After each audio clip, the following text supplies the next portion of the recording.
Hello and welcome to Label Sessions Presents, the podcast where we talk to the most interesting people about all the things you need to know in the world of innovation, business design, tech, and culture.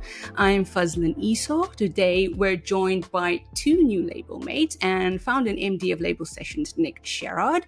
A big warm welcome to Felipe Matos. Felipe is a startup ecosystem builder, AI strategist, and venture capital expert who has played a pivotal role in shaping Brazil's innovation landscape.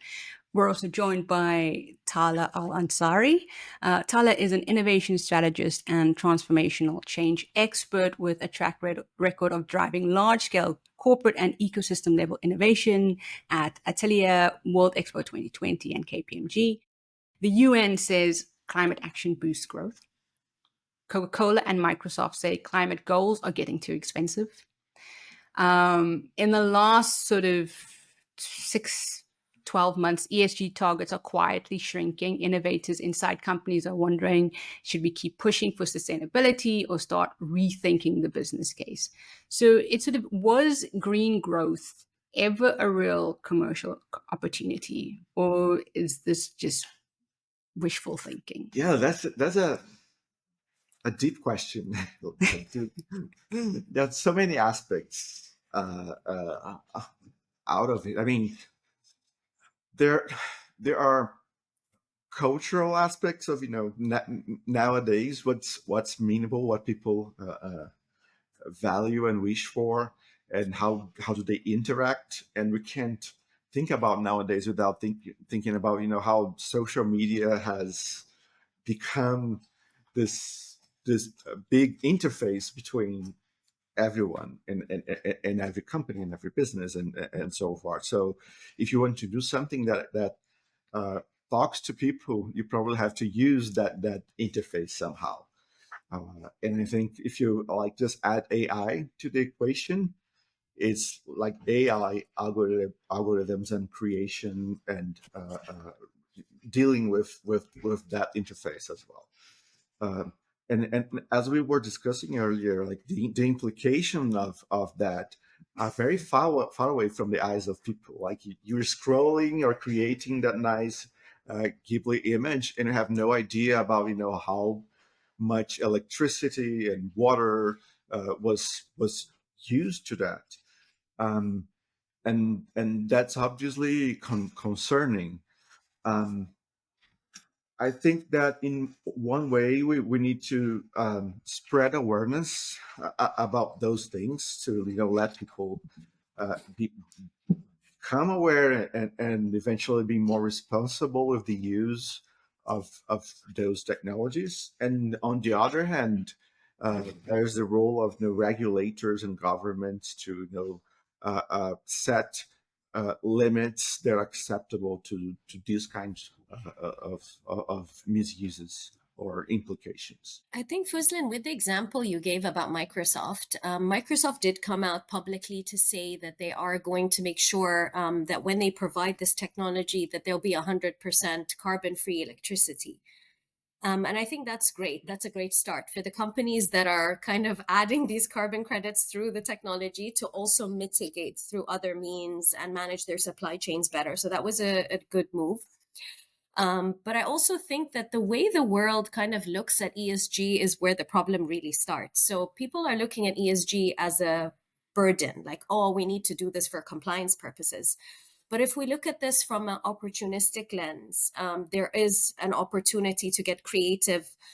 There's so many social impact businesses out there that make money. There's businesses that we all know, like Patagonia. Like they made $1 billion in revenue, but they still donate 1 or 2% for climate causes, and they've made a huge difference. Can you imagine what our world would be like if companies do that across the board?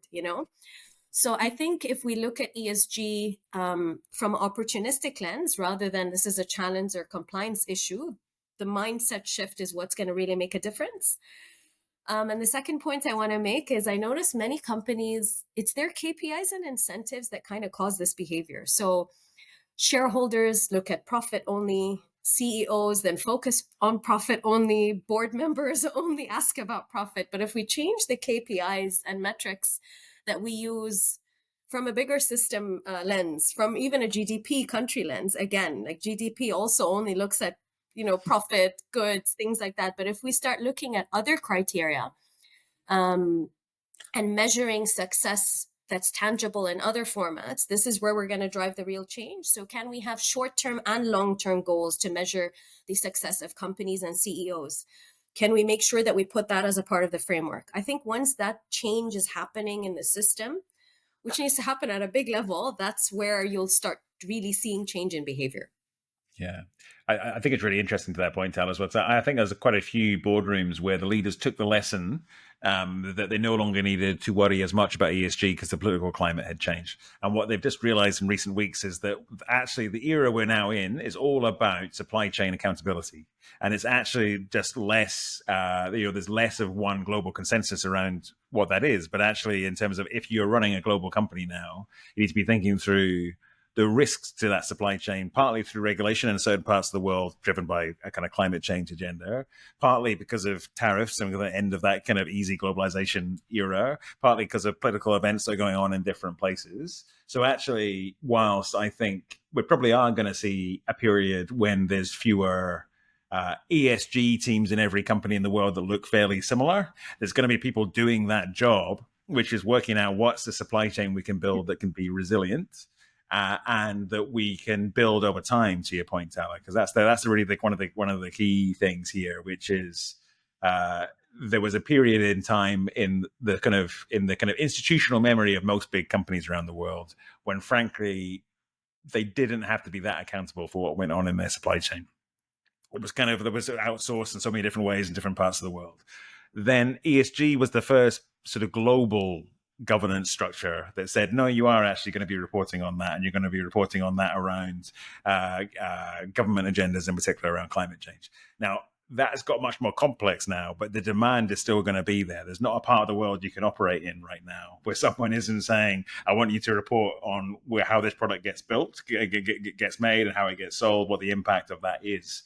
So that, that's the era that we're in. And I just think there was a lot of perhaps leaders who got into the boardroom in the era before ESG that saw the kind of changing climate and thought, that's great, we're going back to the old days. We're not going back to the old days. It's not quite the sort of ESG institutions that we kind of knew over the recent years, but it's absolutely important. And I guess also one thing which I don't think leaders in Europe even have got their head around, because there's a lot of, I think, sort of